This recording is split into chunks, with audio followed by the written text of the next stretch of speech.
We read in the portion of Bamidbar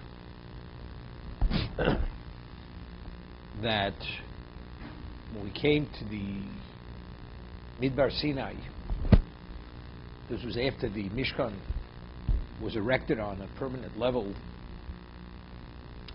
It was during the month of Iyar, which is the second month. Moshe was told that he must count the Jewish people together with Aaron. Why did we have to be counted? We've been counted multiple times. So Rashi cites Chazal, Mitoch Chibosan Lefonov, because of the exceptional love that God has for the Klal Yisrael, for the Jewish people, Mono Osam Kol Sho. He counts them continuously. Kishiyotzim Mitzrayim Monon. When they left Egypt, he counted them. Kishnoflu Be'egel, after they had fallen at the time of the golden calf, Monon. Leida Mina Hanesorim, to know the numbers of those who remained, because there were people who died as a result of the idolatry.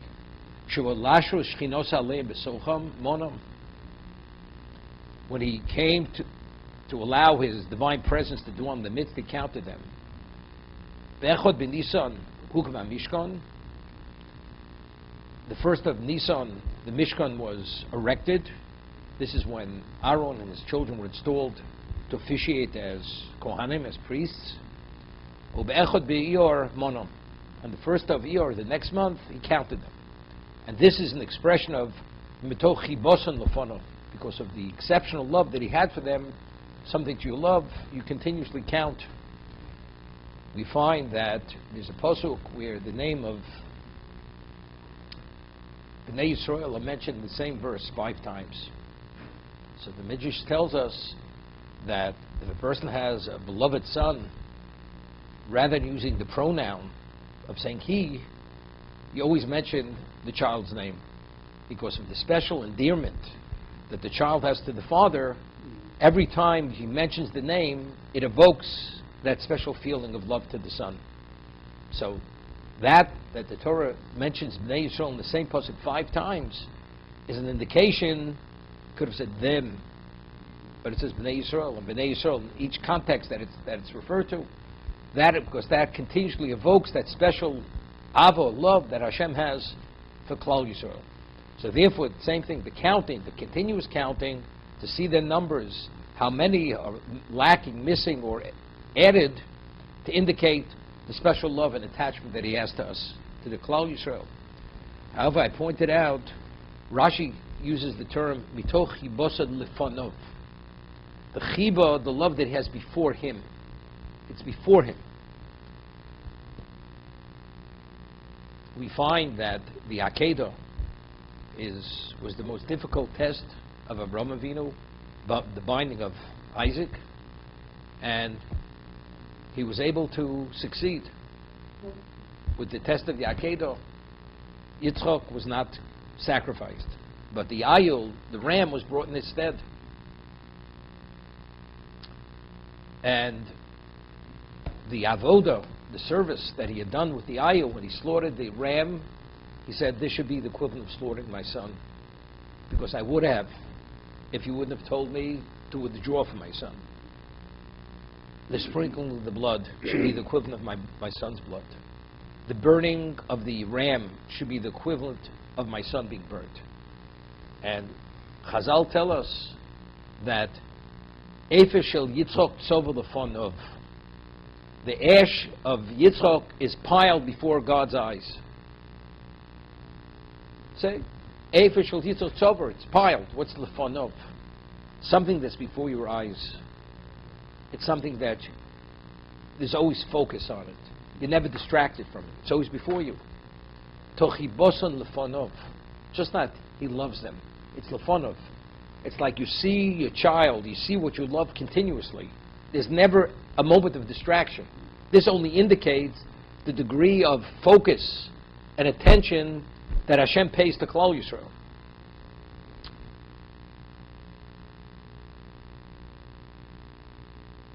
It's interesting.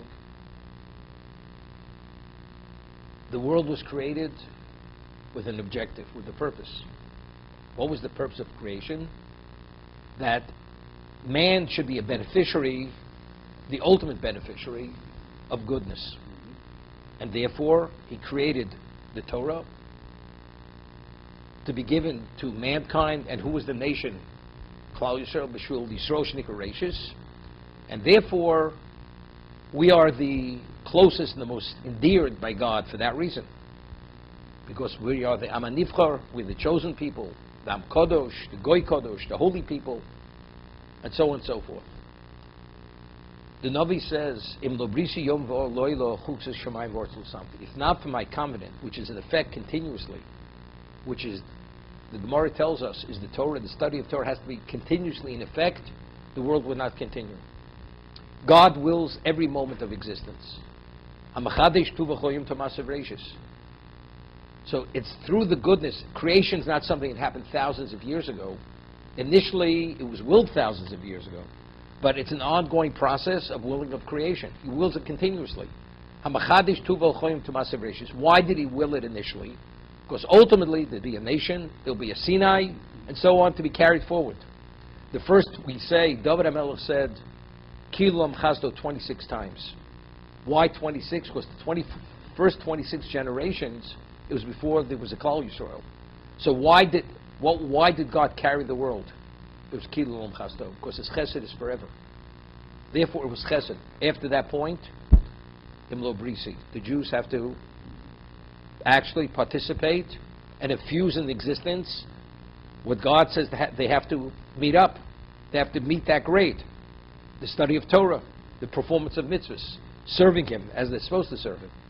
If Chas v'Sholom, as Rav Chaim Voloshin mentions in the Nefesh HaChaim, and the Chofetz Chaim cites the Zohar, if there should be one moment that Torah is not studied, the world will revert back to pre-existence. So therefore what? So Klal Yisrael are always before His eyes. We're always before Him. Because if existence exists, it's only because we're sufficiently participating. If we would not sufficiently participate, what would be? The world would cease to be. So why does God have special chiba, special love for us? Because it's only we who have relevance to existence and to the objective of existence. If not for us, existence would have reverted back. As Chazal tell us, He offered Torah to the nations of the world. Every one of them rejected it. If Chas v'Sholom, we would have rejected it. Klal Yisrael. It says, Kofim har gegigus. God put the mountain over our heads and said, Im t'kabel Torah mutab, if you receive the Torah, will be good. Im lav, and if not, sham teit furaschem, you'll be buried under the mountain, and the world will revert back to pre-existence. So that the world exists is why? Is because we said Nasa v'nishma. We did more than say, yes, we accept. Without even asking, we accepted unequivocally. So what did we give to God's intent? We still had Bechira, we had choice. Hakol b'idei shamayim chutz mir shamayim. Everything's predestined. Free choice, that's the initiative of man. We made that choice to say Nasa v'nishma. So why is the Kavod Shamayim? Why is there L'chvodi Barosiv? Why is God's glory continuously in effect? Only due to us, to Klal Yisrael. So therefore, that is the basis for the chibot. It's exceptional love. God is dedicated to us because we meet the original intent of creation. And the intent of creation is to give there should be a recipient, a beneficiary of that ultimate good. And who is that? That's us. So because we met that challenge, and we succeeded in the challenge, and it's an ongoing challenge, therefore there's a special chibah. It's chibos lefonov. It's always before Him. Because if the world exists and He wills the world continuously, it's always before Him. Because it's an ongoing, it's not He infuses and removes Himself. It's an ongoing divine providence. Therefore it's always lefonov.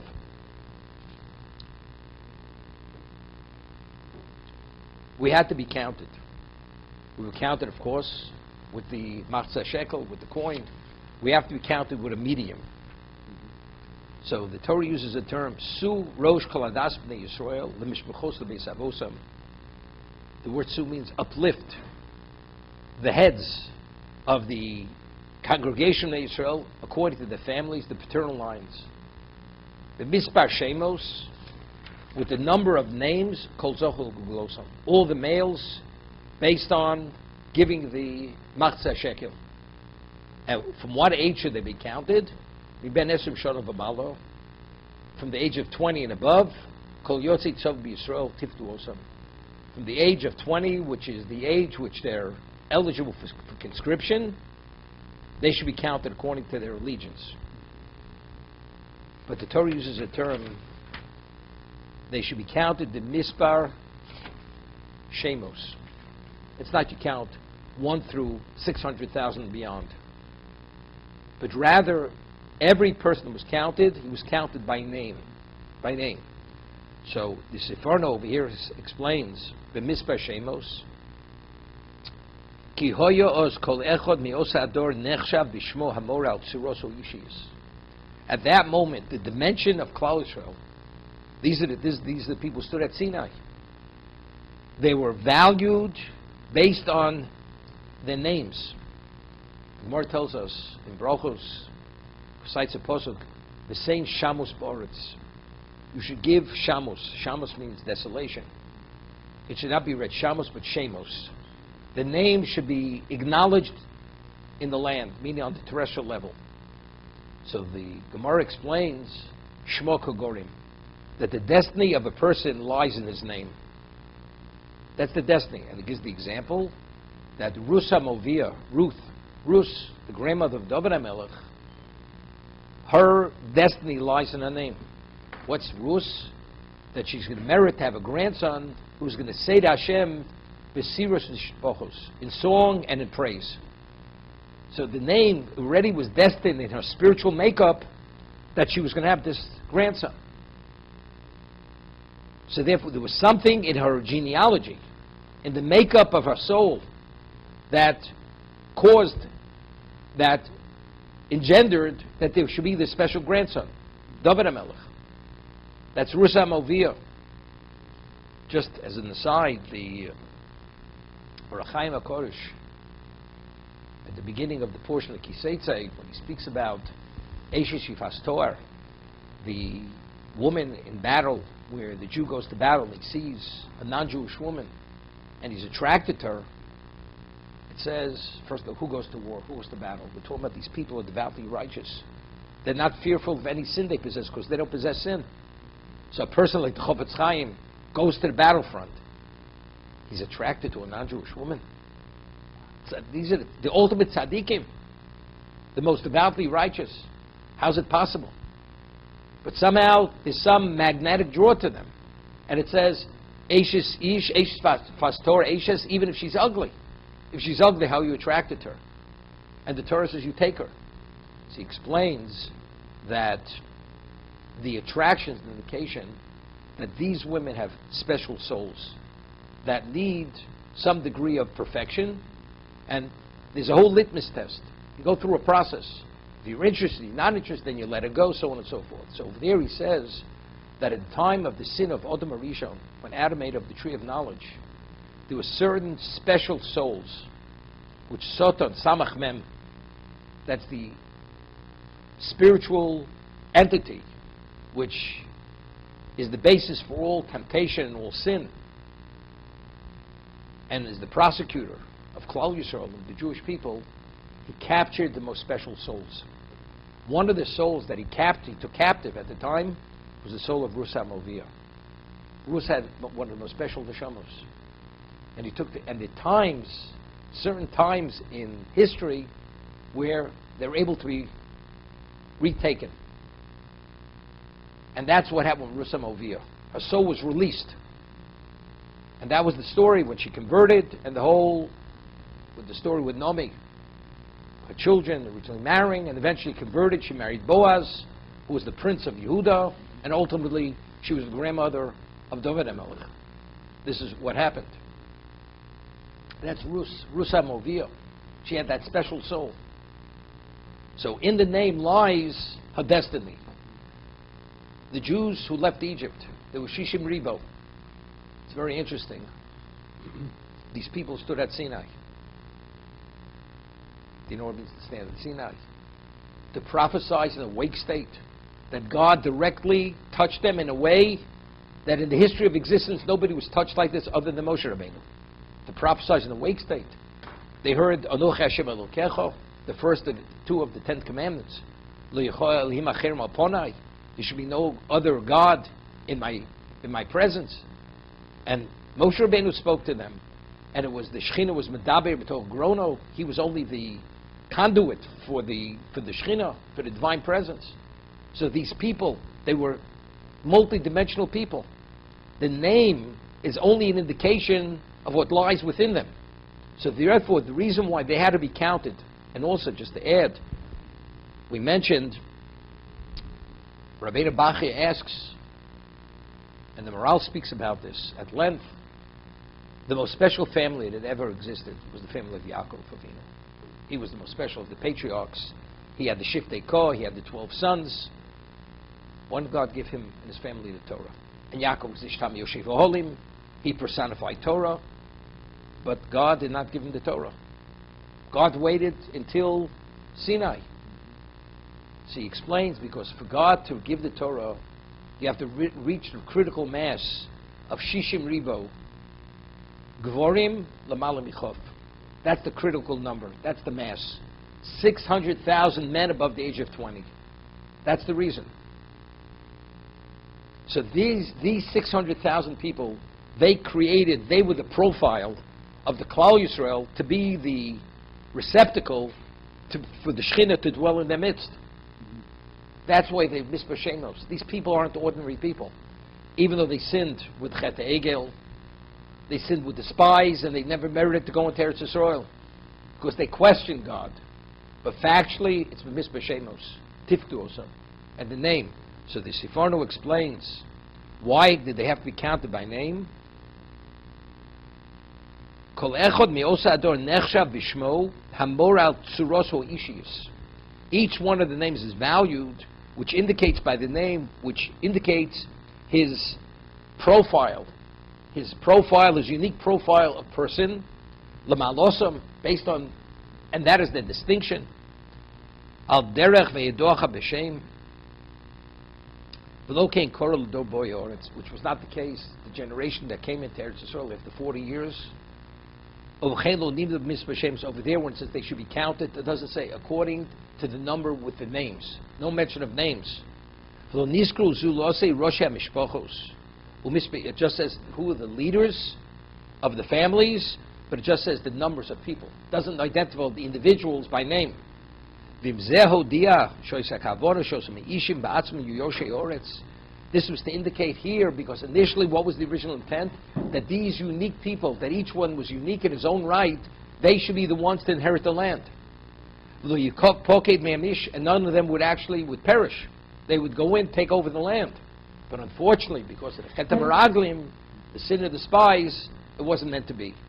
But these people weren't ordinary people. So as a result of, just to give you a slight understanding, when we read about how they failed, or why they failed, we're not talking about ordinary people here. So therefore, we can't say anything, understand differently than Chazal depict them. And even the way they're depicted by Chazal, even within that, you have to understand what it means. That the slightest level of deviation, or question, or why, whatever it may be, because we're speaking about people that these kinds of people never existed, ever again. This is Mispa Shemos. Each of them has that special dimension that the name elucidates and gives us an understanding, illuminates who they are. Used to be the luminaries. What's a white person called a luminary? Because he's a beacon.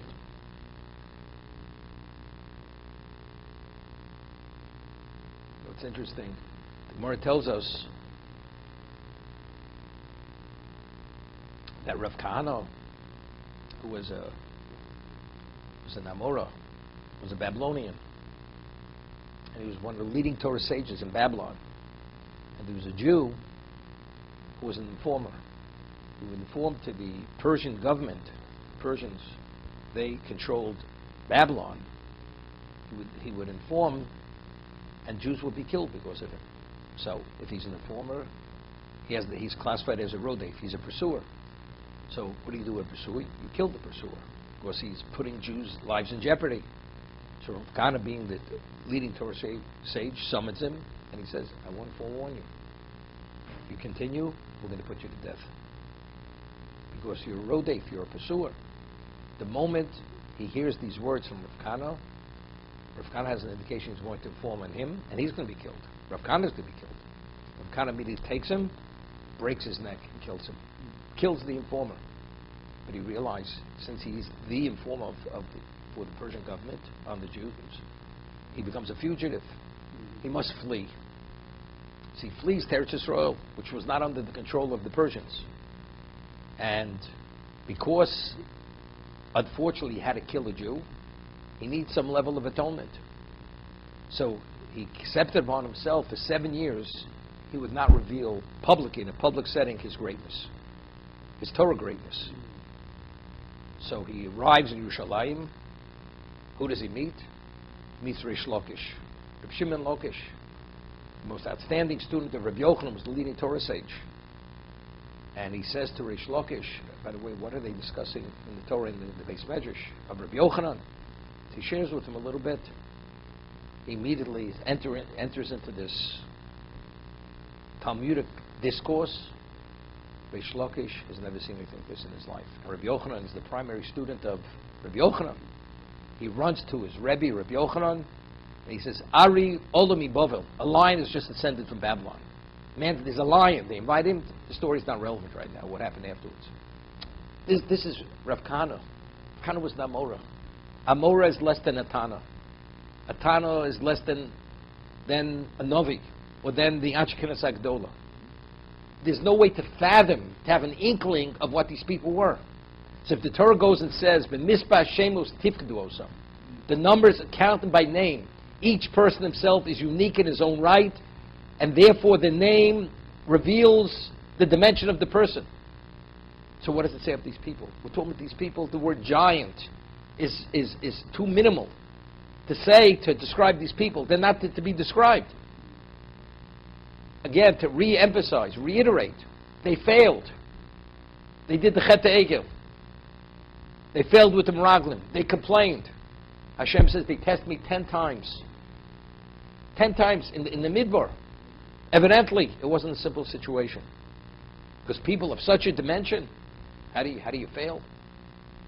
But the Gemara tells us, that the greater you are, the evil inclination, the challenge is much greater. You're challenged in a certain way. They may not be challenged on anything kosher or not kosher, but on a certain level, there's a challenge because they are so great. We find when at the beginning of Chumash Shmos, Elo Shmos B'nai Yisrael Bo'am Yitzrayim. These are the names of Bnei Yisrael who came to Egypt. So the Sepharno says over there, Elo Shmos, and it goes and enumerates them together with Yaakov, Reuven, Shimon, Levi, Yehuda, goes and enumerates every one of the sons of Yaakov. These people who are mentioned here, they're worthy to be acknowledged by name. Why by name?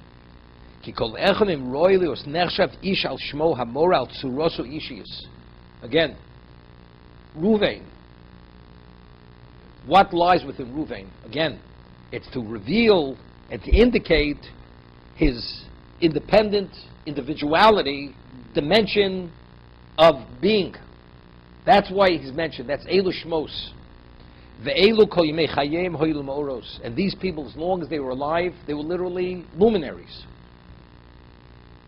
You know, the luminaries in heaven are called luminaries. They were ma'oros, no less than the luminaries. Lo yotza ador l'tar b'sra. And what's proof of the pudding? That the nation, as long as any of them were alive, they did not go off the beaten path. They did not sin. However, after they passed away,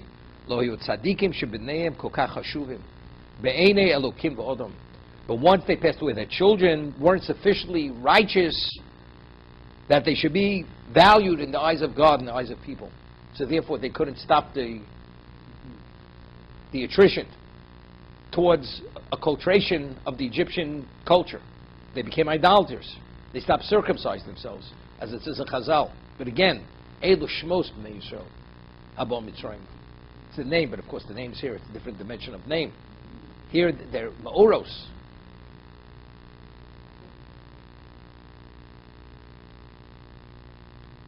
This famous Seforno, he says that because Levi was the last son of Yaakov to pass away, that's why the Leviim never became pagans, and they were never part of the bondage.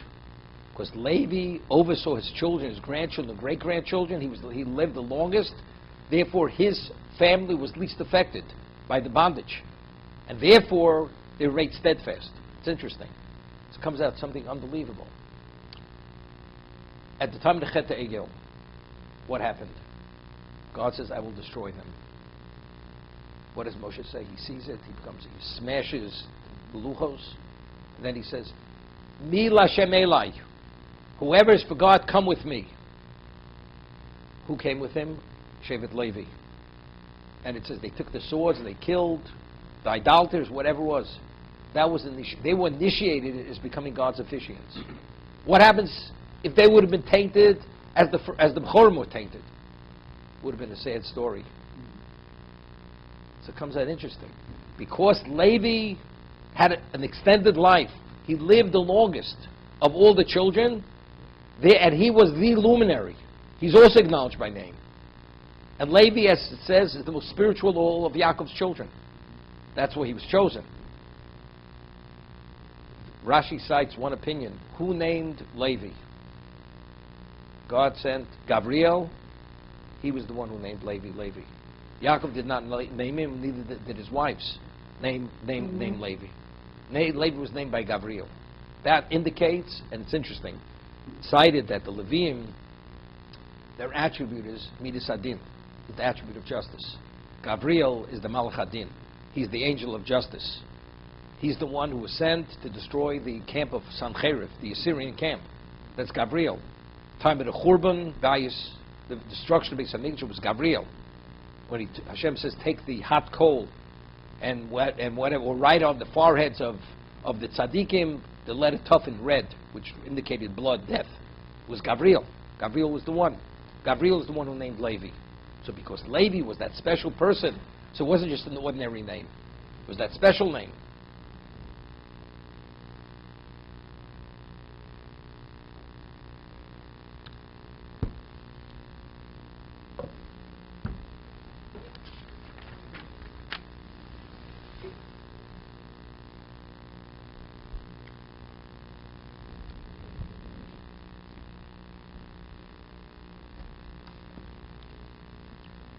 Gemara tells us in Shabbos that, and this is the simple, literal meaning of the psukim, the verses in Zos HaBrocha, Hashem Yisinei Bo, Bezorach Misei Lomo, that God shone from Seir.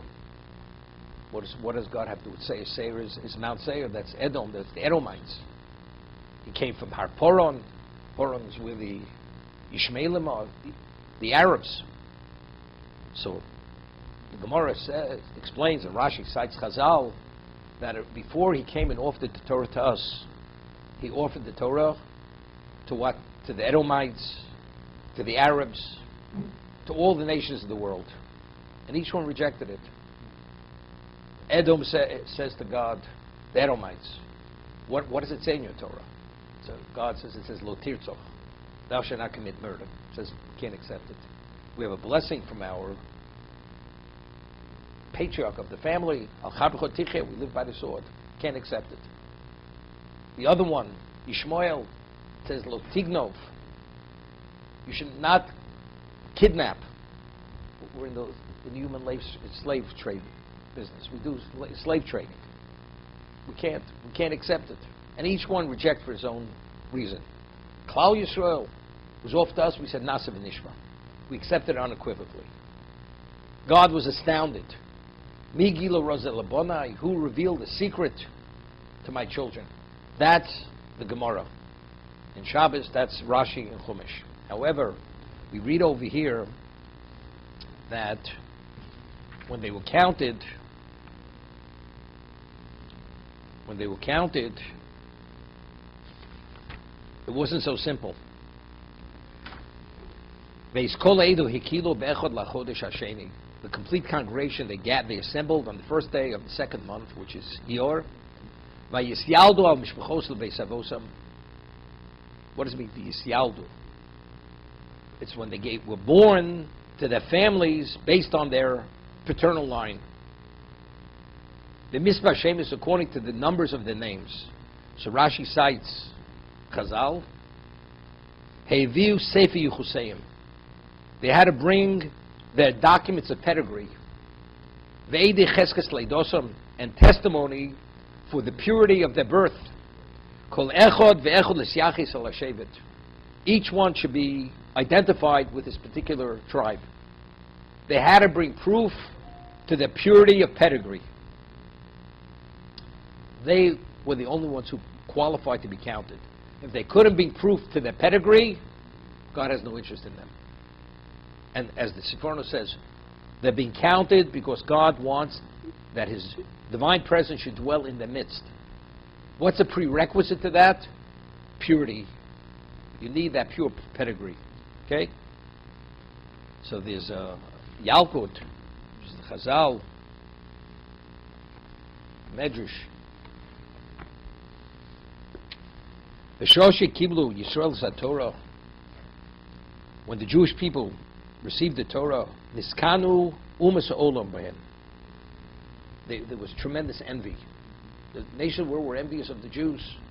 Ma'ro Liskarev Yosim Umas. Why they more deserving to be close to God than the nations of the world?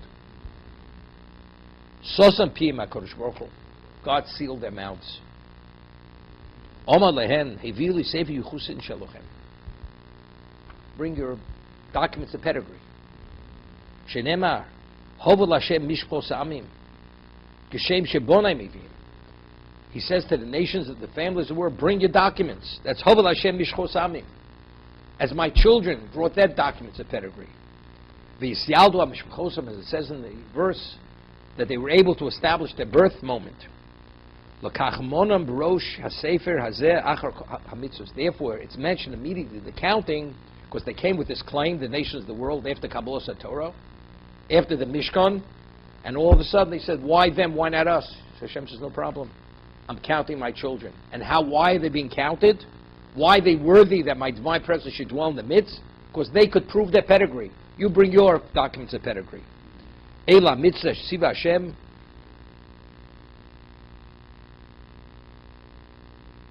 V'yedaber Hashem midbar Sinai suas rosh kol adas bnei Yisrael. Why did we merit to receive the Torah? Because of our pedigree that we possessed. That's why we deserve to receive the Torah.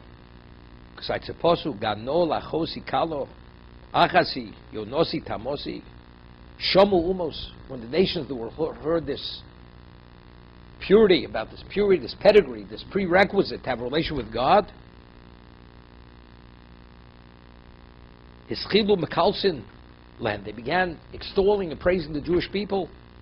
Ru'u Vonus v'Yashua Poskin Mishlei.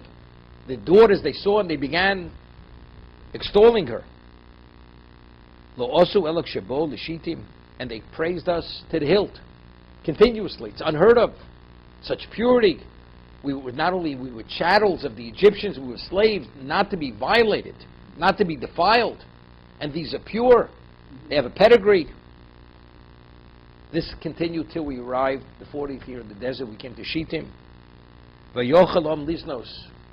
The people, they started to have relations with the Moabite women. Shomu Umos. So the nations that heard this. Osa Torah Shoyu Biyodon Kfarhi Netula Mehem. The crown which they wore, they just forfeited the crown. Osa Shevach Sho Mishabchin Haribotel.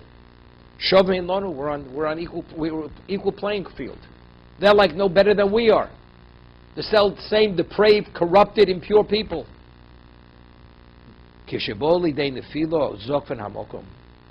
But when they fell, Hashem put them up erectly. Shenemar imamati motor ragli. David Melech says, when my feet falter, Chazra Hashem Yisadeni. The Chesed Hashem will support me. It's very interesting what it says. When I falter, Hashem's Chesed will strengthen me, will support me. Nigev Hamokim es kol mishin es kalkil. There was a plague. So the ones who were involved, the 40,000 who were involved with that, they all perished in the plague. V'amido now tyroson, and God reestablished their purity. Any impurity was immediately removed. Shenema v'yi achra magefo. Immediately after the plague, God says, count them again. What's the counting? To prove that the ones who remained are the pure. They're reinstated. But you see something phenomenal with it. He says, Imamarti mota ragli. If I falter, Chazcha Hashem Yisadeni. You understand? The 40,000 people dying is a tragedy. It's a tragedy. David says that's Chazdo Hashem Yisadeni. That's the Chesed Hashem. Do you know why? Because if you have that impurity, the Shekhinah can't be in your midst. So the greatest Chesed Hashem is if a person, God forbid, has a tumor, which it's going to consume his life, excising it to save the person's life. Is that Chesed? But what about the pain? You're taking a few pounds of flesh out of him. That's the size of the tumor. But that's Chazra Hashem Yisadeni. That's the Chesed Hashem strengthening me, supporting me. So we see with our limited understanding of reality, we see pain. Kishem shevorchen la'atov kach vorchen la'ara. The Jew has the obligation to acknowledge God as he acknowledges him for the greatest good fortune, even for tragedy, because we don't understand what tragedy is. If Hashem's dying or MS, although we can't process it, but in the reality, it is that. This is Chazra Hashem Yisadeni, 40,000 Jews dying in a plague. But who are they? They were tainted, soiled, and that wouldn't allow the Shekhinah to dwell in our midst. It's like taking the oxygen out of the room. Can't breathe, you can't exist.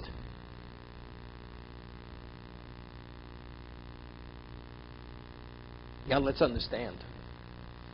Why do you have to have that pure pedigree to have a relationship with God? I mean, not every non-Jew wasn't an adulterer and didn't commit incest, but the vast majority, they weren't careful in this area. What's the idea? So I was thinking, the way to understand it is this way.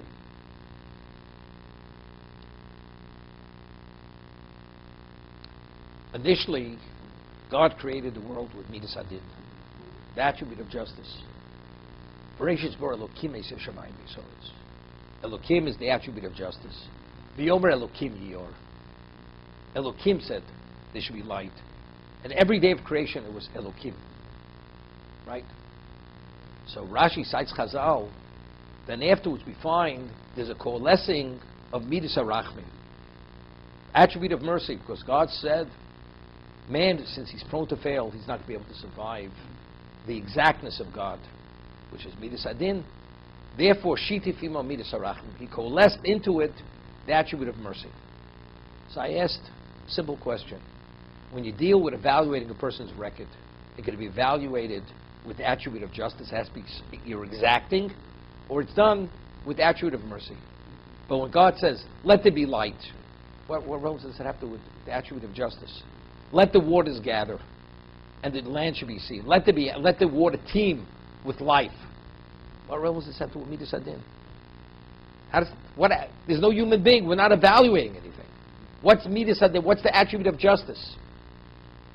Now, the Gemara tells us, speaks about God's schedule every day. What's God's schedule? The Gemara says that the first 3 hours of the day, God studies Torah. The second 3 hours of the day, God judges the world. The third 3 hours of the day, God sustains the world from the greatest creature to the smallest, almost microscopic creature. Sustains it. The fourth 3 hours a day, he studies Torah with the neshamas of the children who died before Bar Mitzvah. That's the fourth 3 hours a day. So the Gemara says, therefore, a person on Rosh Hashanah, which is the day of judgment, you should not pray without a minyan during the first 3 hours of the day, Musaf. Because Musaf, we have Zechronos, Malchi, Zechronos Shofars. We mentioned verses to evoke God's mercy. And because the din is so intense, the judgment is so intense, during the first 3 hours a day, unless you have the merit of the tzibur, of a minyan, you shouldn't pray privately. So Gemara asks, but it should say the second 3 hours a day. That's when God judges the world. The first 3 hours a day, God sits and studies Torah. He's studying Torah then. He's not judging the world. So the Gemara answers that what does God do when he studies Torah? He's studying Torah. But what is Torah? So the Gemara cites a verse from Mishlei, from Proverbs, Emes Kanev al Tivkor. Acquire truth. Emes. Emes is exact. It's exacting. When God is in the Torah mode, there's no compromise as much as an iota. It's exact, it's precise. So therefore, when God studies Torah, there's no place for mercy. When God judges the world, even though it's judgment, there's place for mercy. Therefore, during the first 3 hours, not. Now, Torah is and therefore the mercy. Emes is din. Truth is justice.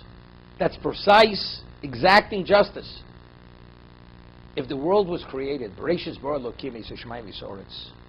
that the playing field for existence is the playing field that every aspect of the Torah should be addressed. So what was the blueprint for existence? The blueprint for existence was the Torah. So if the Torah itself is emes, which is precise and exacting, so every aspect of existence, there's nothing superfluous in existence. So it was created with exactness. V'yomer Elokim Yor, because Elokim is din. It has nothing to do with evaluation. Din is exactness, perfection. Therefore, the world was created with din. Because, again, it's a reflection of the purpose. That's what it is. When God saved the world itself, he created species. Originally, he created vegetation. And it says, he created the species lemino, according to its species. There was no intermingling of species. They were purebreds. Every species, every vegetation, the animals were lemino. The fish, the animals, everything was exacting to identify in its own context. That's the precision of existence. And therefore a Jew is not permitted to crossbreed animals, domesticated, undomesticated, crossbreed crops, crossbreed fruits. You're not permitted. Why not? Say, God said you're not permitted. Because when God created existence, everything was precise, identified in its own context. You can't disrupt that context. That itself is what is a reflection of the exactness of God. Now, God says, "V'dovek ish v'ishto." Man should cleave to his wife and not to another man's wife, which is adultery. Incest is not permitted. A father cannot conceive a child from his own daughter, or a sibling from a sibling. That's part of the precision. This is intermingling. This is crossing lines which are not permitted to be crossed. You're disrupting the exactness of creation. What is God? God is emes. God is din. The sign of God is truth. It's exactness. So if a person doesn't maintain, for who did God create existence? He created existence for the human being. The human being is B'Tselem Elokim, Boroso. Man was created in his image. What happens to man's in the image? And then he goes and mutilates himself. And he dismembers himself. Is that the image of God? It's not the image of God. So what's the image of God? Maintaining a profile of exactness. So if a Jew studies Torah, what is he assuming? What mantle is he assuming? He's assuming the mantle of truth, of emes. What is the mantle of truth? That's exactness. That's the mantle of God. That's the cloak of God. But what happens if the person himself is a product of a depraved act, an act of adultery? It's no different than crossbreeding species. This is not a purebred. As a result of that, the Shekhinah cannot have any association with that. God cannot take those people as his people, because they don't reflect the profile of the Tselem Elokim or the profile of existence. which ultimately it has to reflect the profile of Torah. And what is the profile of Torah? That's din. Emes Kedei Val Timkor. Shlomo says in Proverbs, acquire truth, don't sell truth. Therefore, he says, could you bring your documents of pedigree? When they said they can't, he says, well, my children can. Kamu v'aneo ve'ashur. They rose and they extolled Klal Yisrael. They couldn't get over it. Whoever heard of such a thing? To be in bondage for 210 years and only one Jewish woman should be defiled. It's unheard of. But again, we merited that special siyata d'shmaya because of the merit of Sarimein, or whatever it is. But we had relevance to that. We retained our identity, our names, our dress, our language. That was all part of the infrastructure. Despite that, they became pagans. Didn't make a difference.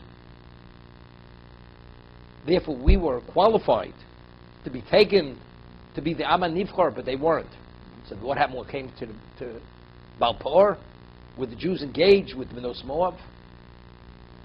There was a plague. They came and said, look, there's an equal playing field now. Anu Shovin, we're the same. Hashem says, no, I already corrected it. What we have is pure. There's a pedigree. It's interesting.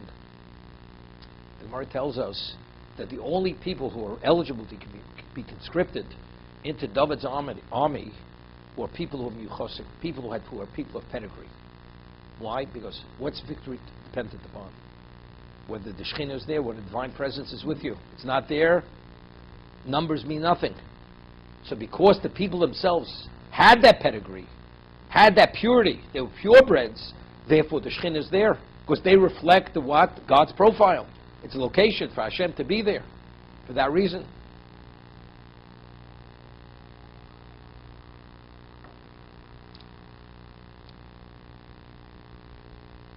But it's interesting. Mota Ragli Chastra Hashem Yisodeni. David, the plague, when my feet falter, the Chesed Hashem will strengthen me, will support me. Even means getting your legs cut off. You understand? 40,000 Jews have to die. But that's the bracha. That's cutting away the diseased flesh, the gangrenous limb, for the person to be able to live. So do we understand? What do we understand throughout history? You had Churban Bayis Rishon, Churban Bayis Sheni, different destructions, crusades, pogroms, displacements, endless tragedy. We can't even relate to what those tragedies are. But the question is, what correction did that bring about? That was reestablished us, that was still the receptacle, the repository for the Shekhinah, even after the Churban Abayis. Where's the Shekhinah? The Shekhinah dwells in us, in our midst. A minyan is a Davar Sheva Kedusha. Right? You have a quorum of 10 Jews, you say Kaddish, you say Kedusha. You have Kriyas HaTorah, because the Shekhinah is there. Where's the Shekhinah? The Gemara tells us that a Beis HaKnesses, a synagogue, and a Beis HaMedrash, it's a Migdash Mat. It has a semblance of the Beis HaMikdash. Eila Kodesh Baruch Hu B'Olama Eladal Rama Shel Halacha, the Gemara tells us. That God's only location in this world is where the 4 cubits of definitive law is studied. What's definitive halacha? It doesn't say where you study Torah alone. Definitive halacha. Dalam shalocha is shior ha'matsuyon halacha, where they're exemplary in halacha. What's halacha? Halacha is emes. Because that's when it's fully defined. When you come to a result, a conclusion, and you have it quantified, this is truth. This is truth. What is truth? That's emes. Once you create a basis, a location of emes, that's where the Shekhinah is. Because God Himself is emes. This is chosamo. That's a signet. Torah is the signet of God, which is truth. Therefore, that's where it is.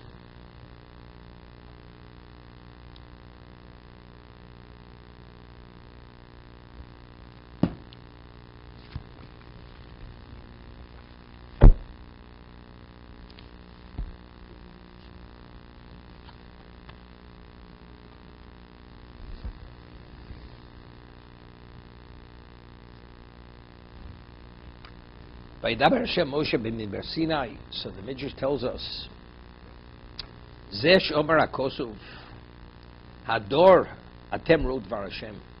That generation saw the word of God. So it quotes a verse in Yirmiyahu.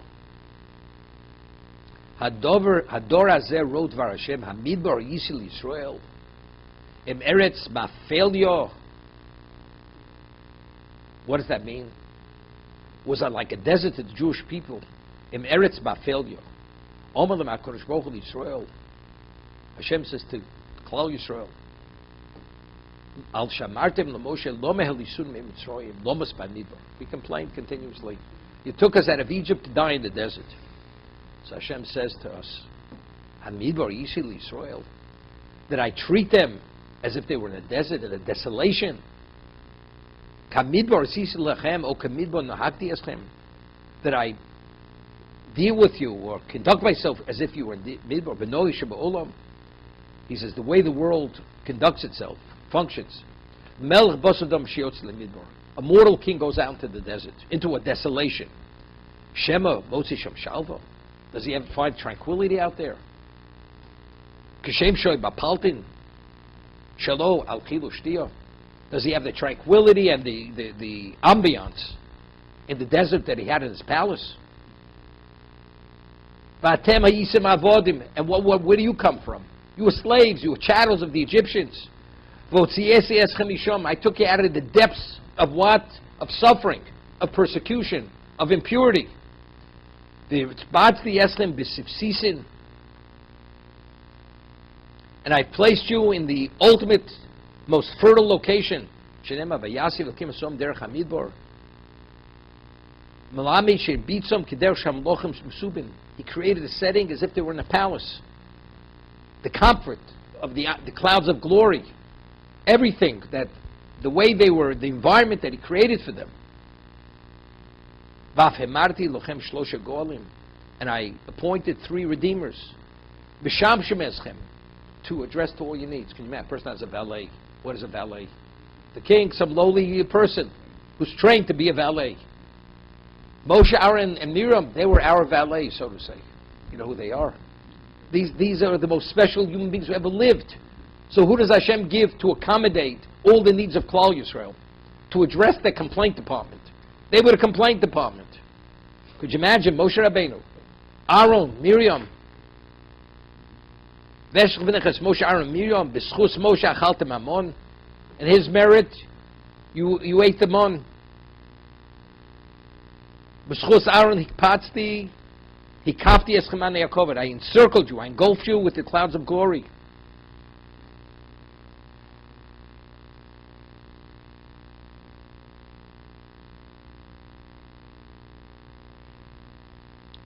Haber b'schus Miriam. You see something interesting. And the wellspring that traveled with us for 40 years was the merit of Miriam. Merit of Miriam. See, the Medrash adds 2 words. 4 words. Omra Shir Alayam. That's totally superfluous. It was the merit of Miriam. Miriam. Omra Shir Alayam. Not simple. Not simple. She said, as what says, when Moshe sang the song after the splitting of the sea to extol God, that the Jews should have an appreciation for every aspect of miracle that took place, Miriam did the same thing for the women. So it comes out interesting. Interesting. When it says, they said, Zeh Keli Vanveyu. They said, this is my God and I will extol him. Maybe that was only after Moshe sang the song with them and he depicted and defined what it was. They said, it's unbelievable. Say Caleb Amveyu. So maybe because as Moshe did it for the men, Miriam did it for the women, so the Kiddush Hashem, when it says Masharosa Shivcha Alayam, she's a maidservant. Why don't we say Masharo Eved Alayam? Let's talk about the slave. Why the maidservant? Because the maidservant had a grasp of what she was saying, because Miriam said Shir Alayam. That even a lowly maidservant was able to process what she saw, even to a greater degree than Yechezkel HaNavi. So Miriam, who actually facilitated this level of understanding due to the Shira that she sang with the women, and that merit, there was the bear. We merited to have the bear Mayim. I was thinking, I once mentioned we find a human being, a Jew especially, is made up of three components. We have a neshama, which is totally spiritual. We have a spirit, which is the ruach, and we have a nefesh, which is life source. So Chaim Volozhiner explains that Avram, Yitzchak, and Yaakov correspond as an individual has a soul, a spirit, and a life source. Klal Yisrael has a life source, a spirit, and a neshama. There's Nishmas Yisrael, there's Ruach Yisrael, and there's Nefesh Yisrael. Avram Avinu was the Nefesh of Klal Yisrael. Nefesh is the ability of movement. Vayoretz Avram, he ran to accommodate do chesed. That's movement. Ruach is Yaakov Avinu. Ruach is the power of speech. Yaakov is Tam Yoshev Olim. Yitzchak is the unblemished offering. That's the mind, the neshama. You cannot have an impure thought when you bring the korban.